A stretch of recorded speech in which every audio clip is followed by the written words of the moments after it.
Hello everyone, you've reached day 4 of the New to Medicare Bootcamp and you're almost at the finish line. The way I structured this week, there's 5 straight days of topics.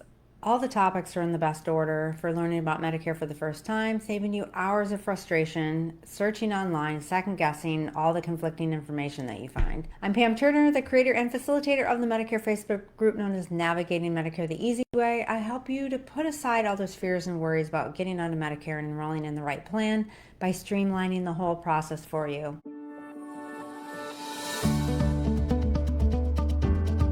Welcome to day 4 of the New to Medicare Bootcamp. Today's topic is what is Part D and where does it fit in? I'll be going over exactly what Part D is and whether or not you even need it, rules surrounding Part D and how to avoid penalties, where Part D fits into your overall coverage, and how to choose the best Part D drug plan for you. Part D is drug coverage for drugs you get at a pharmacy. In most cases, drugs you get at a doctor's office won't be covered through Part D. You have to sign up on a plan through a private insurance company to get Part D, which I'll talk more about in a minute. You don't sign up for Part D at the exact same time you sign up for your Part A and Part B of Medicare. You'll add Part D once you've been assigned your Medicare ID prior to your Medicare start date. If you're still getting insurance at work, you can usually hold off in this case and add Part D once that insurance ends. If you're eligible to get Part D and you don't sign up, once you do sign up later, you'll get assigned a penalty because you didn't sign up when you were first eligible. And I'm sure you want to avoid that from happening because it's a lifetime penalty. Even though Part D is considered a part of Medicare, all the options you have to enroll in Part D are only through private insurance companies. But Medicare is still in control of how these plans are structured and how the benefits change year to year. They can't just do whatever they want and assign pricing willy-nilly and so on. They have to stay within strict guidelines.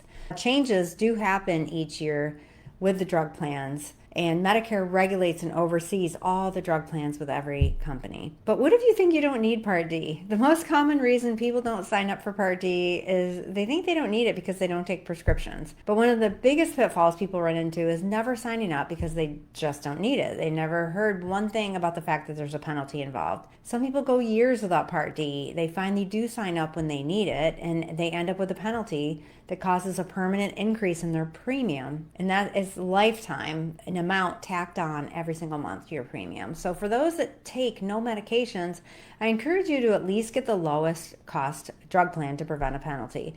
This year, in some areas of the U.S., there's a plan as low as $0 per month. This is enough to prevent a penalty, and it's there for you if you need it. In the future, if you get prescribed medications and you need richer coverage, you can always switch your drug plan during the fall open enrollment. Everything I've just said wouldn't apply to you if you're still working and have insurance at work.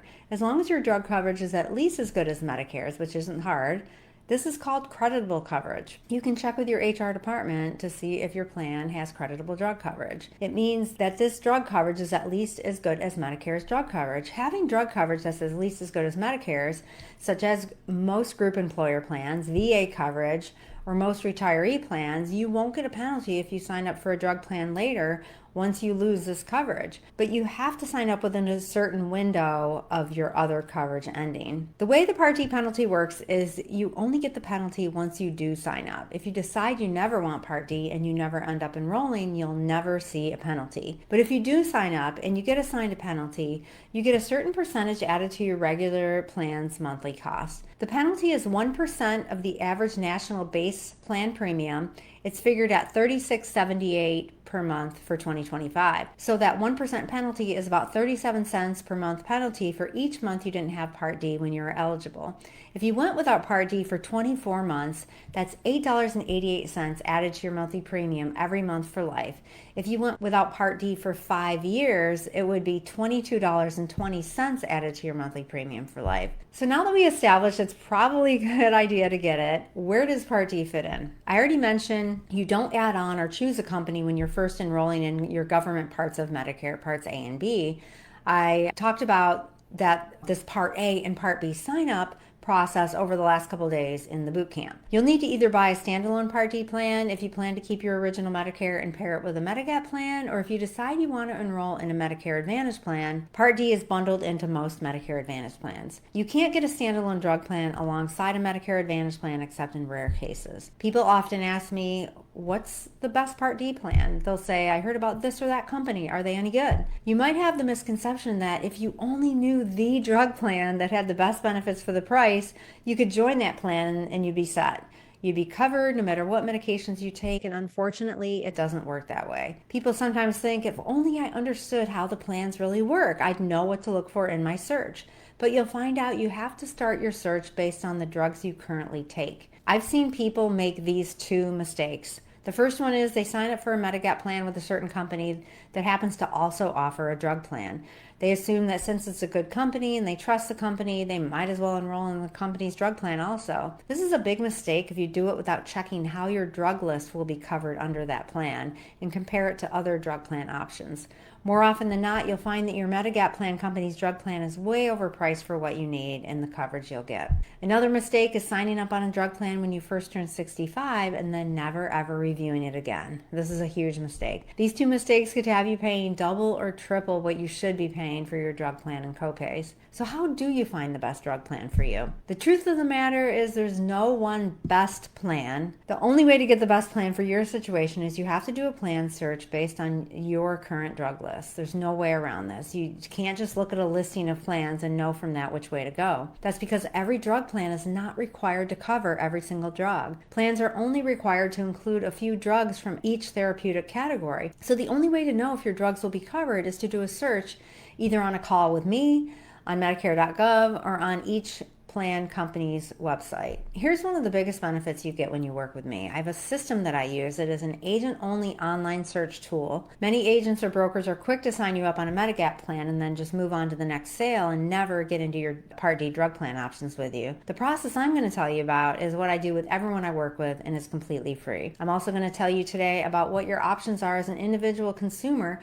to go and search for Part D drug plans on your own. You can use the Medicare.gov plan finder tool, and you can also use private insurance companies' websites. If you want to do some searching on your own first, I highly recommend starting with Medicare.gov to weed out all the plans you don't want. Using the individual company websites is only a good idea if you've already narrowed down the plans that you're looking at. Otherwise, it would take you weeks of research online to get through every company and having to re-enter your entire drug list on each and every website. So here's how you'll search for the best Part D plan for you. Whether you're looking for drug coverage as a standalone Part D plan or as bundled with an Advantage plan, the search is going to work exactly the same. So keep that in mind. Make sure you have the most up-to-date drug list. You'll need the name of the drug, whether it's brand or generic, dosages, and how many you get in each refill. Notice whether you get them monthly or every 90 days, and you'll need to pick a pharmacy to view prices. When you're using the Plan Finder tool on Medicare.gov, you can save your drug list when you have an account. Once you enter your list of drugs and dosages in your favorite pharmacy or mail order, the search tool will automatically sort the plans. You can find out how much your annual cost will be on each plan based on the copays for your specific drug list. Listen up, because this is key. I'm going to reiterate what I already said about the rules around what plans cover which drugs. Every plan does not have to cover every drug.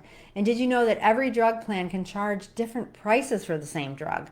This is why it's so important to use a search tool and enter your specific list of drugs. Some plans either won't cover your drugs at all, or they'll charge you ridiculously high prices compared to some other drug plans. Usually you can narrow it down to 3 plans that offer the lowest copays for your list of drugs. This is the exact process I use when you decide to work with me to help you with Medicare supplements in a drug plan or an Advantage plan. The online search tool I use is so easy and sorts the plans by adding up not only the premium cost, but also the copays you pay for your personalized drug list, so it's customized every time. I can tell with one glance what the top 3 plans are for you. Even if you're the type that likes to do your own research on Medicare.gov to see the numbers for yourself, which I recommend everyone do if you're able to, even if you want to do most of the research on your own, did you know that you can still have me do your plan enrollment for you?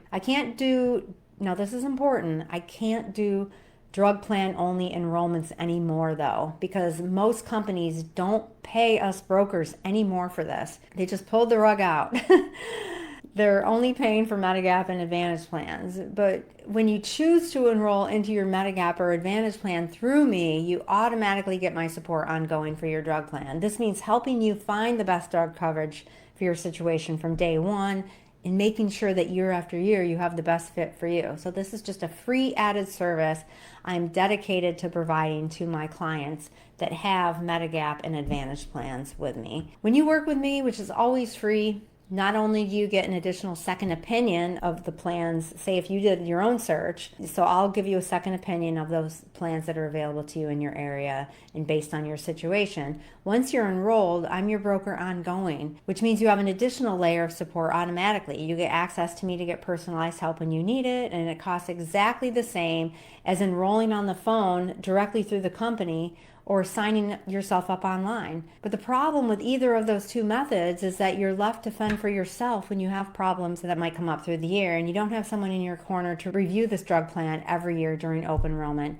to see if you should switch. Next, here's a summary of my best tips. Tip number 1, always do a broad plan search based on the drugs you take in your preferred pharmacy. Don't just look at the monthly premiums of the drug plan, or don't just look at the drug copays. Consider the overall annual cost, the estimated annual cost, which is adding up copays for the whole year along with the monthly premium.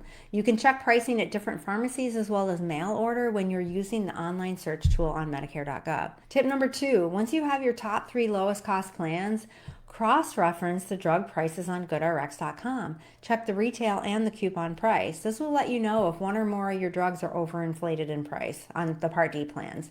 Sometimes this happens and it skews the whole search because one drug is just way too high. This is common when you find a generic drug listed as a tier 3. Also check costplusdrugs.com. This is a deeply discounted online pharmacy that you can use outside of your Part D drug plan. I'm not affiliated with them. I don't get anything at all for recommending them. My husband, myself, and my mom all use this pharmacy for a few of our medications, and we've been really happy with it, and they're really easy to use. Back to this idea of your drugs showing up with overinflated costs on the drug plan search. This leads into my next tip. Tip number 3, if you can find one of your medications at a cheaper price somewhere, either with a GoodRx coupon or on costplusdrugs.com, remove it out of the list in your search tool. Whatever search tool you're using, or if you're working with me, I'll remove it out of the list. And then resort the plans. This may give you a completely different search result and show you a plan that you didn't even consider before. Tip number 4, review your plan every year. There's always a risk of the drug plan raising the premium of your plan, increasing drug copays, or dropping your drug off their list. And here's another insider tip. When they send the annual notice of changes to you in September, they don't tell you what's changing with your drugs. They say to you in the letter, go to our website and check our formulary. That's all they say. So you have to do all that work yourself if you're not working with me. Now, there may be a better plan for 2026 or whatever year we're in. So it's good to check during the open enrollment starting October 15th each year to see if there's a better option for you for your drug plan. Earlier, I was talking about the drug plans and the wide range of costs, deductibles, and copays. This is something I specialize in helping you with because I have software that does the searching and sorting through all the available options, finding a solution for you based on your specific list of medications and your preferred pharmacy. And like I said, even if you want to do some of the searching for your own information, which I do recommend on Medicare.gov, you can still work with me to confirm your findings and enroll you in whatever plan you choose, quick and easy.